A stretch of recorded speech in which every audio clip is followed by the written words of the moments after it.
Hello and welcome to the 25th episode of the CMX Games DesignCast. I am Dave. I'm Scott. And we are halfway through our Kickstarter for Copper Country. Yep. Halfway through, well, 91% funded. 91% funded right now, less than $3,000 to go to hit our funding goal. Oh, hi, Kat. What's up, maybe? So what have we been doing? This last weekend, we went up to Copper Country in the Upper Peninsula. Scott and I drove up to Houghton for the long weekend, and we had plenty to do that was Copper Country related. Yeah, so we had two interviews lined up with local TV news stations, ABC 10 and TV 6, WLUC, I believe. What's ABC? Oh, I forget right now. Anyway. So we had one in the morning at Dave's place, and went back for a little bit, changed clothes to make it look like it was separate interviews or separate occasions, and then hiked back down to the lakefront in front of the bridge and had our second, and then the first one aired that night. Which was pretty cool. I made it back for my run just in time to catch it on TV. Where's Dave going? I'm running to turn off my dehumidifier. Oh, the sound editor. I can't let that happen. You can, yep. So they've both aired now.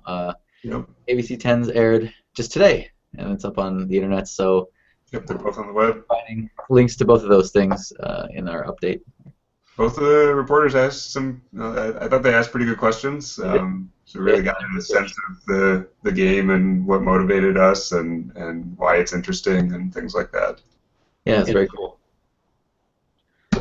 So that was Friday.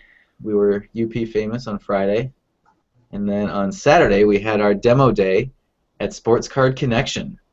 So Sports Card Connection is the card store where Scott and I spent all of our money on Magic and Star Wars cards growing up.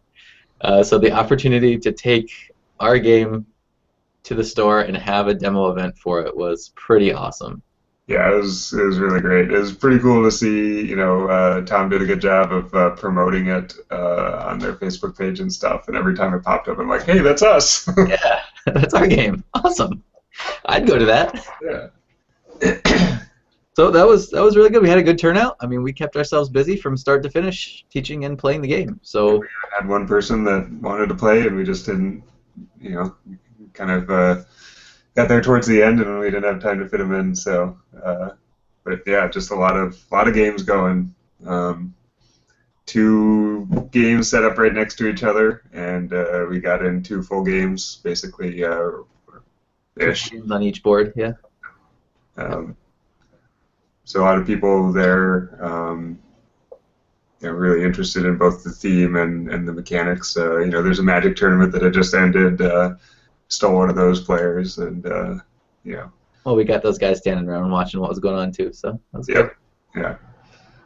Yeah, that was a lot of fun. It's a lot of fun to watch new players learn and enjoy the game. Yeah. Yeah, it seemed like both of those games that you were playing, Dave, seemed like they were a lot of fun. Yeah, we had some really good, do I keep digging turns? Yeah. And then both of the games that I had were also were a blast. So that was great. So thank you to Sports Card Connection for hosting us and that was awesome. Being our money pit of our childhood. Meanwhile, people elsewhere have been playing the game. So Hunter over at Weapons Grade Tabletop has had the game for a little while and posted his review, I believe, on Sunday. Yep. That was the third external review we'd have done of the game. So how'd that go? It was really positive.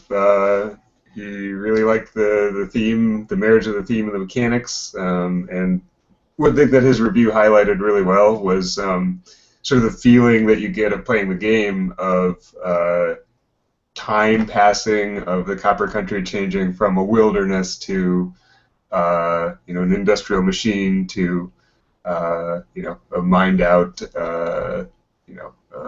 area.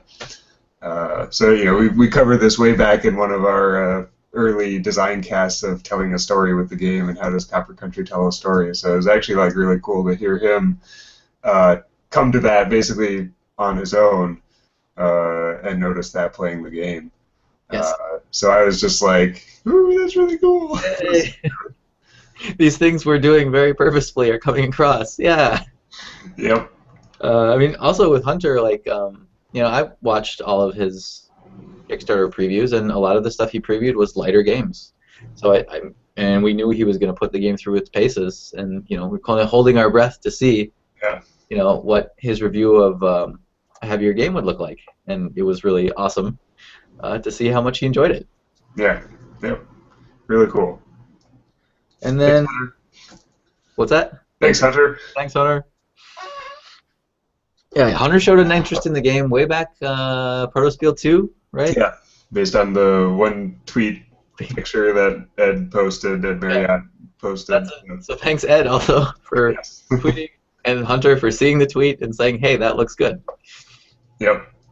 Also, we have a backer here in Madison who initially backed the game just based on the Kickstarter page, and then came to the I'm Bored demo day that we did last week. His name is Jesse, and he really enjoyed the game, and he said... His name is Jesse, but he prefers to go by the Copper Baron. Oh yeah, J Pud's Copper Baron now. Really enjoyed the game, and asked us, or we offered, I don't remember, maybe a combination of both, to take a prototype kit to play through more games with people and write a review of the game. And he posted that on his brand new review website, actually. Yes, this is his first review on his blog. 13 Orphans. And we kind of knew he enjoyed the game already, but it was really interesting to see which things he highlighted. And also, it's a very fair and balanced review, and he points out the things that maybe need some work, that some of which I think we know about already. Yep. Dealing with graphic design and stuff like that. So, it's not like he's just glowing about it all the time, but he does have a lot of very nice things to say about the game, and it's always wonderful to read that. Yeah, and again, he picks up on the marriage of theme and mechanics, and also the passage of time in the game. So, I think. Sorry. Something else he picks up on is, like, we do have this kind of double audience. We've got Youpers, people who are going to be interested in the game maybe just because of the theme originally, and then board gamers who are going to be interested in the game because it's a good game, and then we have the combination of people who just go nuts for it. So we really tried to make this game that has an introduction into it for new players. So, a heavily thematic, maybe a more Ameritrashy feel on that in that regard. But then as the game progresses, it really turns into more of a crunchy, as Jesse would put it, crunchy Euro-style game. So it's just nice to see that picked up and highlighted also. Yep. So thanks, Jesse. Yeah. And then disclaimer, we sponsored this. So we sponsored the most recent episode of The Spiel, which is a really good podcast about games and gaming, tabletop stuff, that I enjoy. So this was a great opportunity for me to both support their podcast and also expose the game to more people. It seemed like a pretty good win-win situation for us. And the way this works is basically they ask us, like, what is it about your game you think is cool? What would you like us to mention? And we gave them a bit of a list, and then said, basically, this is the stuff we like, but if you think there's interesting things, go ahead and talk about that too. So that's pretty cool. So they give us like a mention at the beginning of the podcast. We get a little ad up on their website, and then about 20 minutes into the podcast, they spend 3 minutes talking about Copper Country. Some of which is sort of like talking points that we provide, and then some of which is just stuff that they picked up off our Kickstarter page that they thought was interesting. Yeah, I thought they Certainly internalized and had a good take on the labor relations mechanics. I thought that their description of it was actually pretty cool. So that was really awesome. So that's our reviews / sponsored advertisements for the week. And we're going to be providing links to all of these things in tomorrow's potentially gigantic update. Yeah, lots been going on. We tried to lay pretty low over Memorial Day weekend. I can't get my holidays straight even. Memorial Day weekend. So now we have a lot to say. Yep. Well, a lot happened too, to be fair. A lot happened. So circling back to the campaign, over 90% funded, less than $3,000 to go. Sitting pretty halfway through, I believe. All of the landmark pledge levels snapped up. We still have 5 of the hot off the presses games. So we've been talking about for, I guess, almost 2 weeks what our last thing was going to be. What is our last cool thing that we're going to offer to people? Well, I cannot show you exactly what it is. I can indicate in a white style. Oh, it's hard to do this with my screen back here. In a white style to my uncut sheet of Star Wars cards back here. So what we're going to be able to offer, and we're going to do this as an add-on so that anybody who has taken a custom card or other special pledge level will also be able to get these. Because, well, I don't know if people are going to think they're as awesome as we do. Scott and I are like chomping at the bit to have our hands on these. Uncut sheets of cards from the actual print run of Copper Country. So the sheets from Panda are 54 cards. I think they're in like a 9x6 matrix. And we happen to have 161 cards in the game.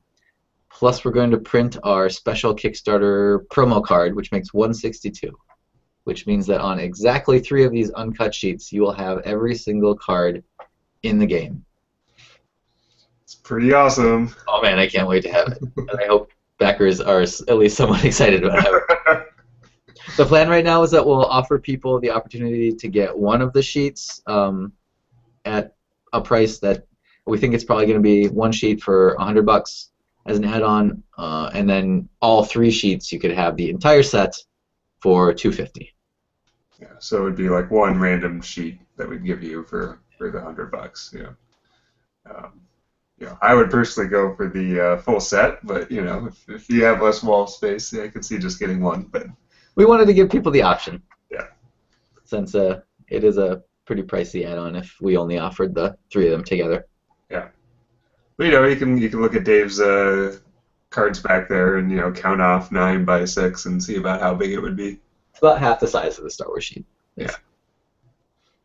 So, very, very excited about that. And for people that don't know, but those people might not be watching this anyway, add-ons work by just increasing your pledge amount. You keep the same actual reward level that you've chosen. You just increase your pledge amount. And then at the end, there will be a survey, and you'll tell us that you want the uncut sheets. So you don't have to do anything other than click Manage Your Pledge. Manage Your Pledge, that's the button. Yep, Manage Your Pledge. Increase the pledge amount by the amount of the add-on, which would be 100 for 1 sheet or 250 for 3. And then at the end, we'll know you get a sheet or 3 sheets. Yep. Pretty cool. All right, so that's it. We should end there. Saturday, we're going to be at Pegasus Games. Oh, good note. Saturday, Pegasus Games from 1 to 6 p.m. 1 to 6 p.m. Any other upcoming events? That's all that I know of. Okay, we do have a tentatively scheduled second demo day at I'm Bored, but I think we need final confirmation from Brian still? Yes. About that, yeah. Okay. I guess the only other thing to say is that we are officially in the middle of our Kickstarter campaign, which is officially supposed to be the worst part of it, if you're watching the numbers go up. So we have all kinds of cool stuff that you can share with people, reviews and news and lots of videos to share, lots of articles. So. Yeah, all kinds of stuff. And the fact that we're super close to hitting our funding goal, and that we have super awesome add-ons that I'm crazy excited about. You can't tell. So, And you can share our amazing sesquicentennial DesignCast here. oh my God, DesignCast 25, Scott. We are veterans. That's right. So we'll be back next week to talk about how we've reached our funding goal, and we're working on hitting stretch goals. Is that what we're going to talk about next week? Yes. I feel like we can do that. Hopefully we can do that. Yep. All right. So that's it. Yep. Bye.